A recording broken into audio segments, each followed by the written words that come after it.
안녕하십니까. YTN 라디오 황보선의 출발새 아침 황보선입니다. 코로나19 백신 관련해서 허위 정보, 가짜 뉴스들 SNS 놔두는데 현혹되지 말아야겠습니다. 당국도 잘 규명해서 자세히 좀 안내했으면 좋겠고요. 잠시 뒤에 천은미 교수와 짚어보겠습니다. 북한이 지난 주말에 단거리 미사일 2발 쐈는데 한국 당국, 미국 당국 둘 다 공개하지 않았습니다. 이게 외신을 통해서 처음 소식 전해졌죠. 제재 대상이 아니라지만 왜 이 시점이었는지, 그 향후 또 다른 도발의 전조는 아닌지 궁금합니다. 군 출신으로 국회 국방위 소속인 한기호 의원에게 잠시 뒤에 의견 듣겠습니다. 야권 오세훈 후보 단일화 이루자마자 여당 박영선 후보 측과 공방전 더 뜨거워지고 있습니다. 아바타, 돈퓰리즘, 독재자, 또 극우 이런 표현이 튀어나올 정도입니다. 자, 두 서울시장 후보 오늘 새벽 0시부터 선거운동 시작했습니다. 자, 이런 성급한 상황과 여론 분석은 배추도사 배용찬 소장과 함께 해보겠습니다. 오늘 날씨는 5월 같지만 아직 3월이고 음력으론 2월입니다. 일교차 심하니까요. 건강 유의하셔야겠습니다. 2021년 3월 25일 목요일 YTN 라디오 황보선의 출발새 아침 시작합니다. 네, 이 백신 접종 한 달 전에 시작되는데 이 백신 관련해서 이거 맞으면 어떻게 된다. 뭐 각종 허위 정보, 가짜 뉴스들 나돌아다닙니다. 이런 거 건강, 생명 위협하는 이것도 혹세무민이죠. 자, 전문가들이 검증한 정확한 정보에 귀 기울여야겠습니다. 천은미 이대 목동병원 교수와 좀 규명해 보겠습니다. 교수님 안녕하십니까? 네, 안녕하십니까? 예. 자, 일단 1차 접종하신 분들 수가 좀 70만 명 넘어섰죠? 네. 예. 이 뭐 접종 속도, 수치, 지금 어느 단계에 우리 와 있다고 좀 볼 수 있겠습니까? 네, 지금 한 달여 동안 한 70만 명, 1.4% 정도 접종을 했고요. 예. 지금은 이제 첫 걸음 단계라고 생각합니다. 예. 국민들의 한 3명, 그러니까 68% 정도가 접종 의향이 있다고 했기 때문에 예. 아직 일부에서는 백신 부작용에 대해서 약간 불안감 때문에 예. 접종률이 조금 낮아진 상태지만 예. 어제 미국에서 자료가 나왔는데요. 예. 화이자 모더나 백신 2회 접종 후에 의료진 감염자가 0.05%라고 합니다. 그렇기 때문에 백신을 맞는 경우에는 예. 우리가 항체 형성에 의해서 코로나로부터 안전할 수 있다는 증거가 나오고 있기 때문에 예. 국민 모두가 안전한 상태에서 접종을 해야 된다고 생각합니다. 예. 지금 그러면 방금 말씀하신 한 10명 중에 7명 정도는 맞겠다 이런 의향인데 나머지는 좀 걱정하시는 분들이 많은 것 같아요, 보니까. 이게 아무래도 기본적으로 이 백신이 이거 맞으면 좀 어떻게 된다. 이런 허위 가짜 뉴스 이런 것도 영향을 좀 미치지 않겠습니까? 네, 그렇습니다. 최근에 이제 일부 유럽이나 국내에서의 혈전이라든지 예. 이런 문제가 조금 아마 작용을 한 것 같습니다. 예. 그렇지만 그런 일부의 부작용에 대해서는 정부에서 조금 철저하게 검사와 지원을 해준다는 그런 말씀을 좀 해주시면 예. 국민들 입장에서는 좀 더 안전하게 대부분은 백신 접종을 하고 싶을 겁니다. 예. 코로나를 벗어날 수 있고 일반적인 생활을 할 수 있는 건 유일하게 백신이기 때문에 예. 그러한 점에서 불안감 해소는 굉장히 중요한 면이고 국가에서 정부 당국에서 조금 지원을 해주시면 저는 더 좋아질 거라고 생각합니다. 예, 알겠습니다. 자, 근데 이제 백신 접종 속도 아까 말씀하신 것처럼 아직 걸음마 단계 같다 이렇게 보셨는데 목표만큼 이렇게 빨리 되는 것 같지는 않아요. 그렇죠? 그러면 11월 집단 면역 형성 이 목표 이룰 수 있을까 모르겠습니다. 네, 지금 2분기에 1,000만 명 이상을 접종을 해야 되는데 예. 백신 수급이 문제가 좀 될 수 있고요. 예. 3분기에 거의 3,000만 명 가까이가 접종을 해야 됩니다. 예. 그렇게 된다면은 정부에서 계획한 대로 백신이 들어와야 되겠고요. 예. 두 번째로는 접종센터와 인력이 그만큼 준비가 돼야 되기 때문에 그러한 문제도 지금부터 잘 준비를 해야 되겠고 예. 또 부작용에 대한 지원 의료 시스템이 저는 꼭 필요하다고 생각합니다. 예. 이스라엘 같은 경우는 2차 접종이 50% 이상 끝나면서 확진자가 지금 세 자리 200명 이상으로 줄고 있습니다. 아, 예. 그러니까 백신의 효과를 확실히 볼 수 있지만 이스라엘 같은 경우는 지금 전 국민이 대부분 접종이 가능한 시스템으로 가고 있고 예. 국내에서도 말씀드린 접종센터와 인력이 준비가 되면 정부에서는 백신을 충분히 좀 수급을 해서 국민들이 11월까지는 사실은 백신을 맞아야지만 예. 우리도 해외 여행도 갈 수 있고 예. 여러 가지 일상생활로 돌아갈 수 있다고 생각합니다. 예.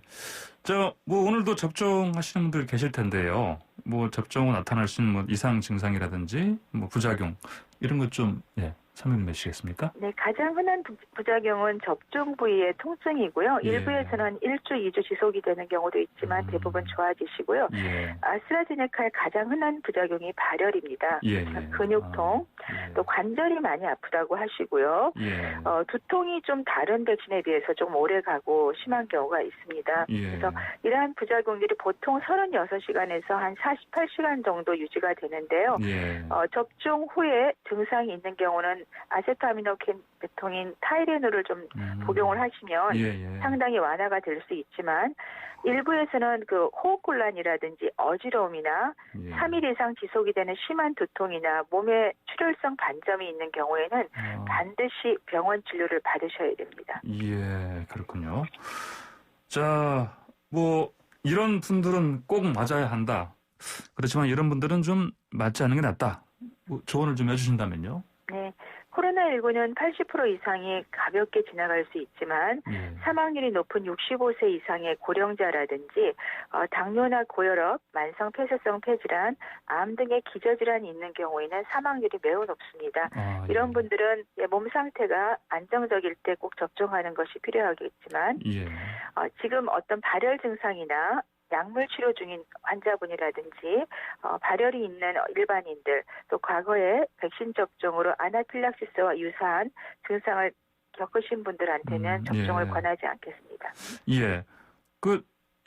기본적으로 접종하실 분들 미리 스케줄이 나오지 않습니까? 그러면 그 전에 자신의 어떤 몸 컨디션 관리라든지 이런 걸 좀 어떻게 하면 좋겠습니까? 미리 준비를? 백신 접종 한 일주일 전부터는 좀 충분한 휴식과 수면을 취하는 것이 좋습니다. 연구에 의하면 수면을 하지 않는 경우는 백신의 효과가 절반 이하로 떨어지게 되어 있고요.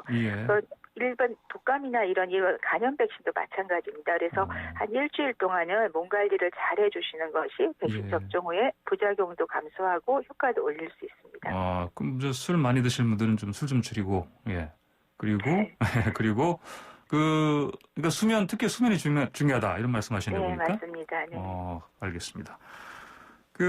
백신 접종이 이제 한 번으로 되는 게 아니고 1차, 2차 나눠 진행되는 거니까 당연히 2차 맞고 일정한 시간이 지나야 항체가 형성되는 것이죠? 네, 맞습니다. 백신 접종은 얀센만 1회 접종이고 나머지는 2회 접종이고요. 얀센 같은 경우는 접종 후 3주가 지나면 한 67% 항체 형성률을 보고하였고요. 화이자는 2회 접종 후에는 95에서 97%까지 항체가 형성이 됩니다. 아스트라제네카 같은 경우는 2회 접종 후에 80%까지 보고가 되고 있습니다. 그래서 항체 형성이 되더라도 국내에서는 아직 검사라든지 그런 걸 시행할 수는 없는 상태고요. 항체 형성 유무와 상관없이 백신 접종을 하는 것이 필요합니다. 최근 연구에 의하면 이 코로나에 걸렸던 분들도 1회 이 백신 접종을 하는 경우가 항체 효과가 수십 배, 수백 배가 더 증가한다고 하기 때문에 코로나를 겪으신 분이라도 1회 접종을 하는 것을 권장합니다. 코로나 이미 걸리셨다가 나으신 분들도 접종은 반드시 하는 게 낫겠다. 이런 말씀이신 거죠? 네.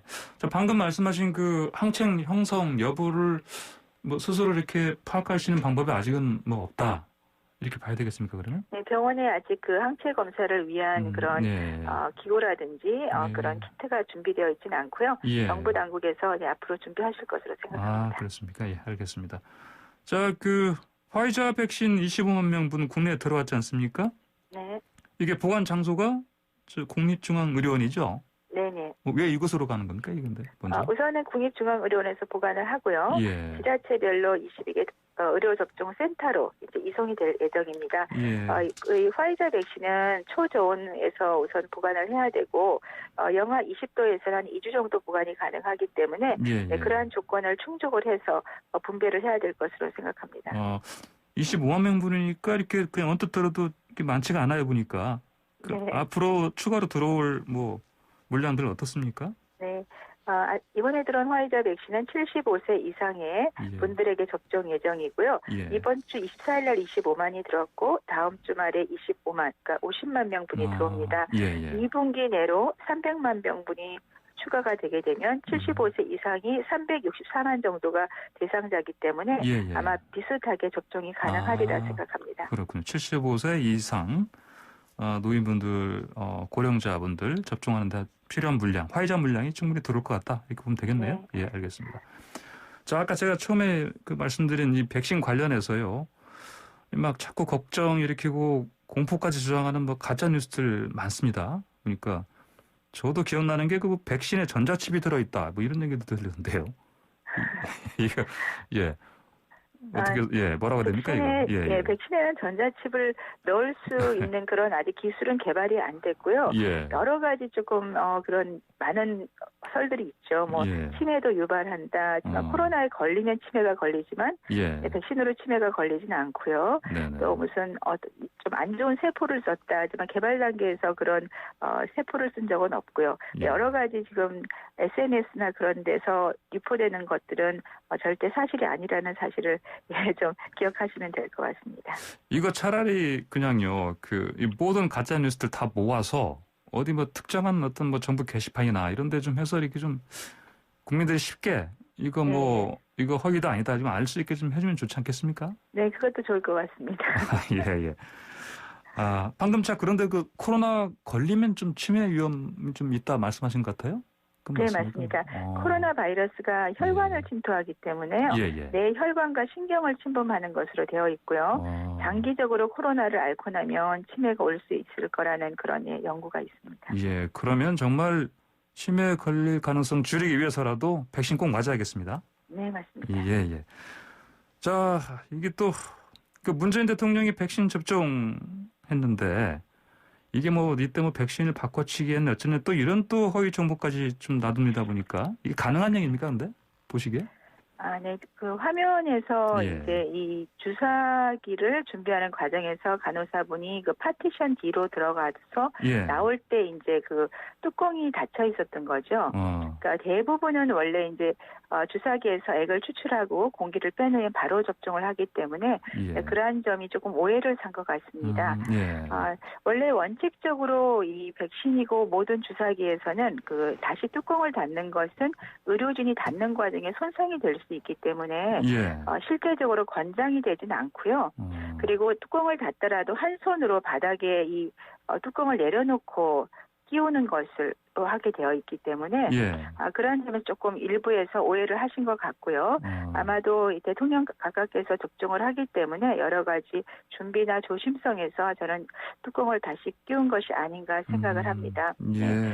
그런데 제가 하나 조금 부탁드리고 싶은 것은 이 대량으로 이제 접종을 하게 되면 간호사 한 분이 여러 분을 접종하게 되거든요. 그러면 지금 보다시피 뚜껑을 처치하는, 그러니까 바늘에 찔릴 수가 있어요. 그래서 원래는 안전장치가 있는 특수주사기를 사용하게 되어 있는 게 좋거든요. 근데 이번에 보니까 그 안전장치가 되어 있지 않는 주사기를 사용하는 것 같습니다. 그래서 정부에서도 국내에서 생산된 안전장치가 있는 최소 전량 주사기를 사용하면 좋겠다는 생각을 했습니다. 그렇군요. 알겠습니다. 자, 그런데 또 문재인 대통령의 그 백신 접종 주사를 한 간호사에게 또 무슨 양심선언하라 이런 전화 폭주해가지고 또 그 업무에서 또 이렇게 좀 이렇게 일하지 이제 일을 이걸 좀 바깥으로 그러니까 업무 배제라고 하니까 이렇게 시켰다고 하는데 보니까 업무 배제.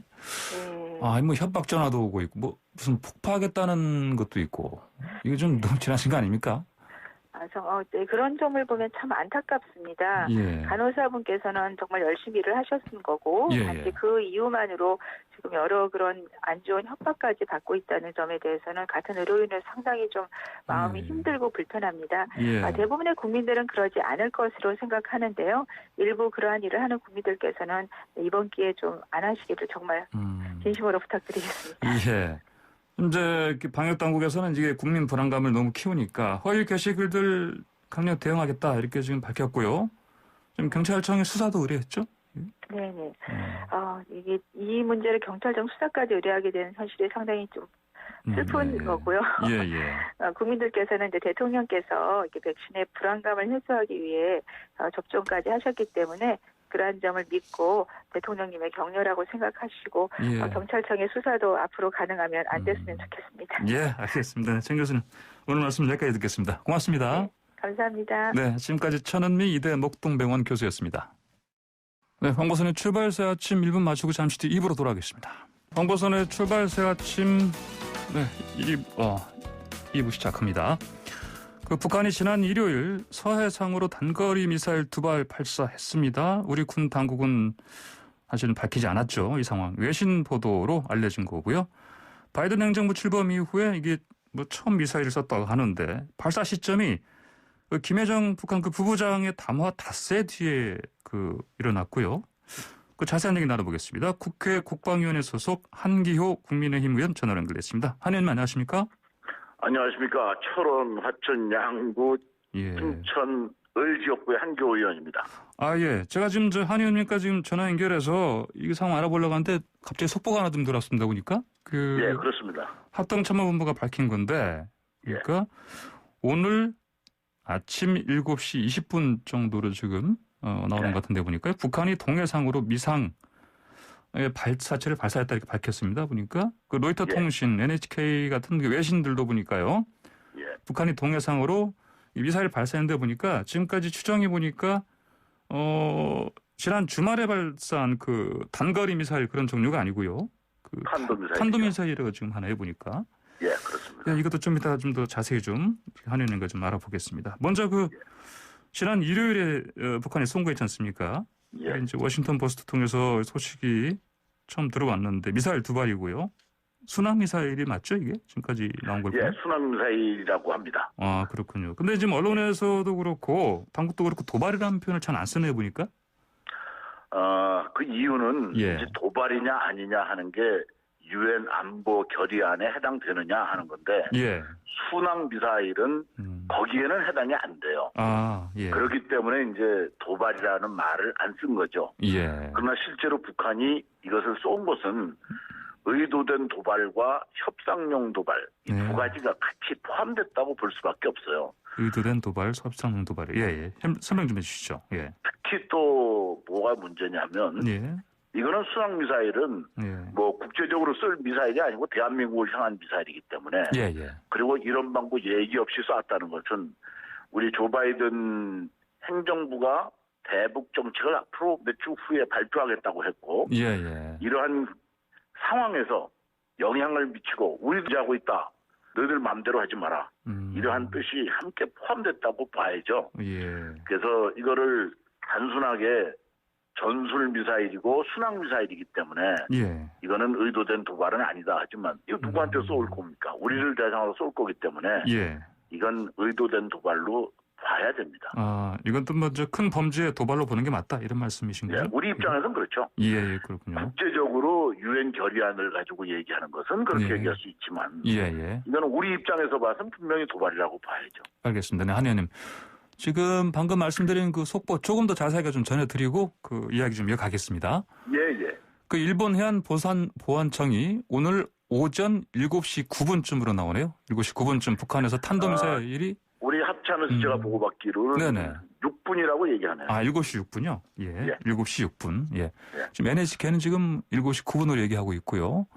그래서 지금 항해 중인 선박들 향후 정보에 주의할 것을 당부했다. 이렇게 NHK가 지금 보도를 했습니다. 알겠습니다. 자, 그러면요.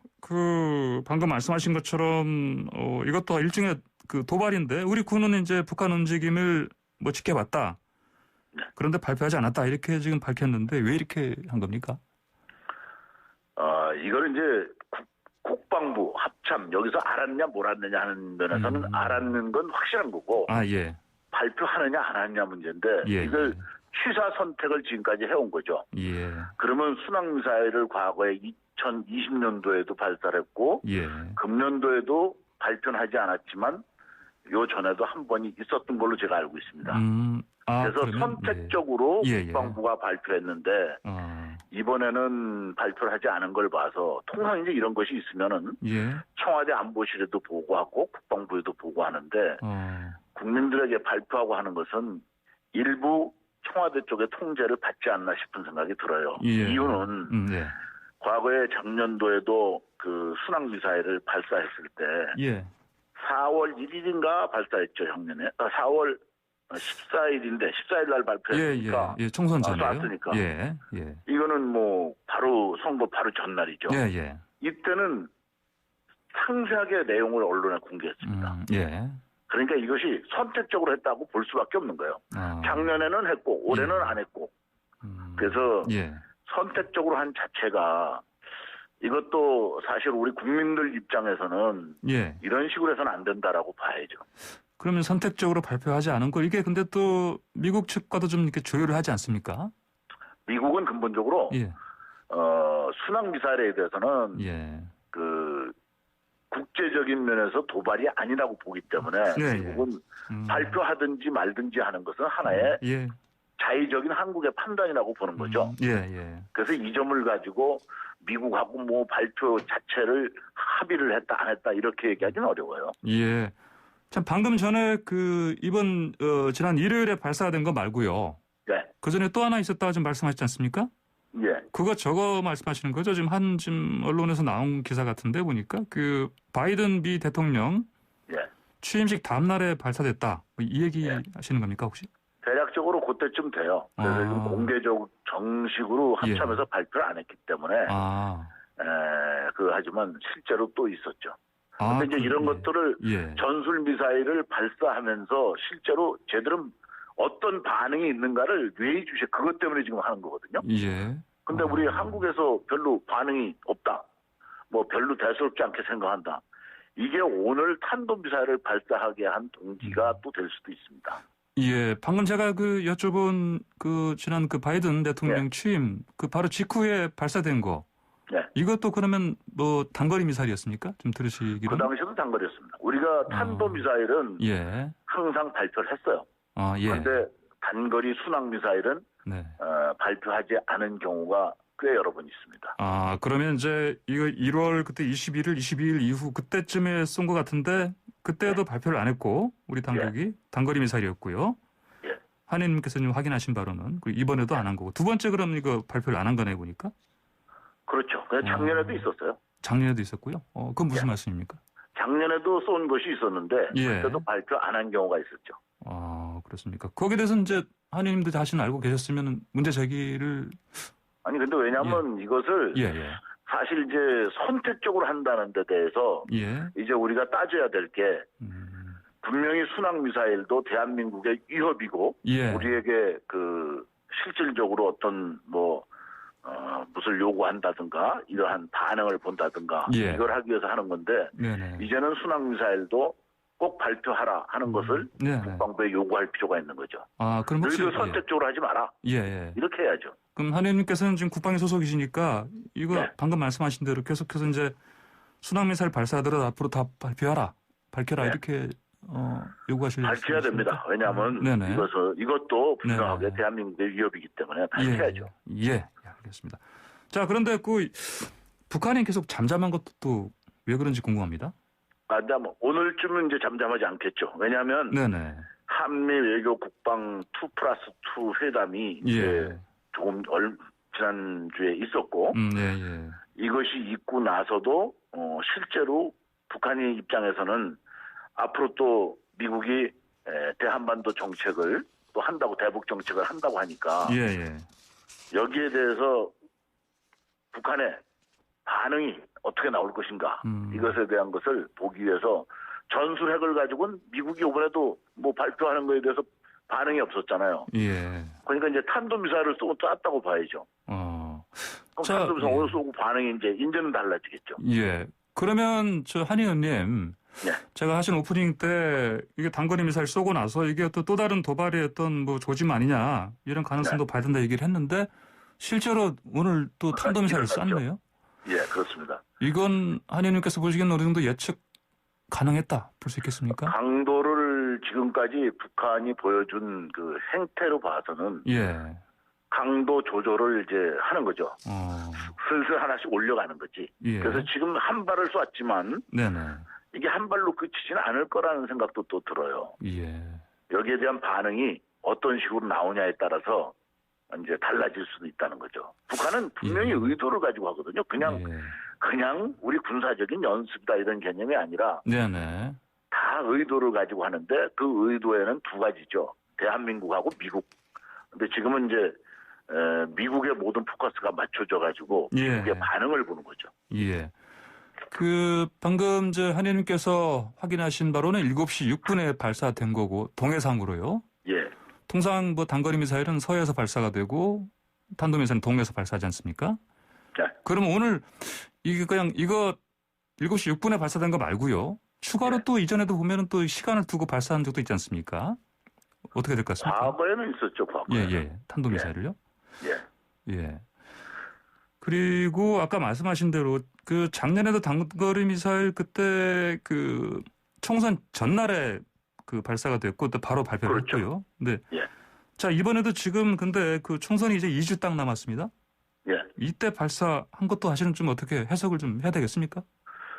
저는 충분히 가능성이 있어요. 왜냐하면 탄도미사일은 국제적인 제재에 해당되는 거지만 전술 미사일은 아니거든. 그러면 대한민국인데 대한민국에 그럼 무슨 큰일이 있느냐. 서울시장하고 부산시장 보궐선거가 있잖아요. 예. 여기에 간접적인 영향력을 줄 수도 있는 거죠. 이게 왜냐하면 우리 중요 선거 때마다 얘들이 쐈거든요. 예. 이번에도 선거 이제 2주 남겨놓고 있는데 쏘지 않습니까? 예. 그래서 상당히 이런 부분에서 이게 선거에도 영향을 미칠 수 있고 우리가 북한이 존재함으로써 선거에 영향 미치는 걸 보여주는 거죠. 그럼 국민들은 이제 두 가지 반응을 하겠죠. 예. 야, 이거 안보를 더 튼튼히 해야 된다. 우리 대비태세를 강화해야 된다. 이런 반응을 보일 수 있고, 야, 북한하고 좀 더 협상해서 평화를 보여야 된다. 이렇게 할 수 있기 때문에 여야의 후보들이나 여야 당에서 각자 아마 자기들 유리한 쪽으로 해석하지 않을까 이렇게 생각이 되네요. 예.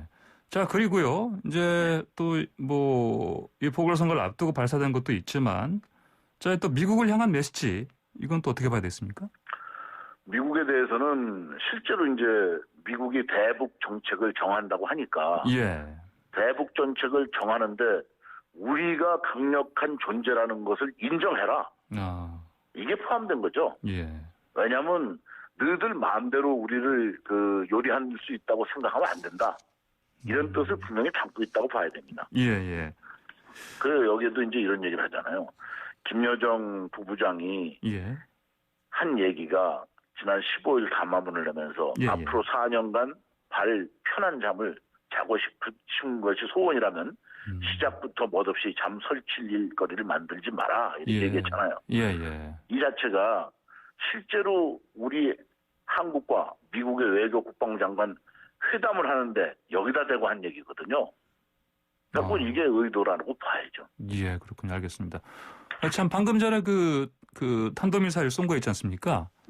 한 의원님께서 지금 파악하시기로는 7시 6분에 쏜 걸로 파악하신 건데 보니까 지금 우리 한국 언론에서는 보니까 연합뉴스에서 7시 26분쯤에 일보를 냈는데 로이터 통신이 먼저 썼어요 보니까? 이거는 왜 그런 거예요? 그럴 수 있는 게 실제로 이제 탄도미사일을 발사하려면 준비하는 행동이 있지 않습니까? 어차피 사격장에 사격하러 가려면 총도 지급받아야 되고 실탄도 지급받아야 되고 사선에 올라가서 표적도 확인해야 되고 이런 행동이 있듯이 미사일도 쏘려면 그냥 차 문 열고 그냥 빵 하고 쏘는 게 아니니까 그러한 조짐을 이미 보고 있었던 거죠. 그럼 누가 보느냐? 그거는 인공위성을 가진 미국이 우리보다 더 정확히 알 수 있는 거고 또 우리가 알 수 있는 건 레이더에 의해서 쏘는 순간부터 포착을 하고 이거 할 수 있기 때문에 사실은 사전 행동을 더 잘할 수 있는 건 미국이라고 봐야죠. 알겠습니다. 한 의원님 오늘 말씀 여기까지 듣겠습니다. 고맙습니다. 네, 지금까지 한기호 국민의힘 의원이었습니다. 네, 황보선의 출발새 아침 2부 마치고 잠시 뒤 3부로 돌아오겠습니다.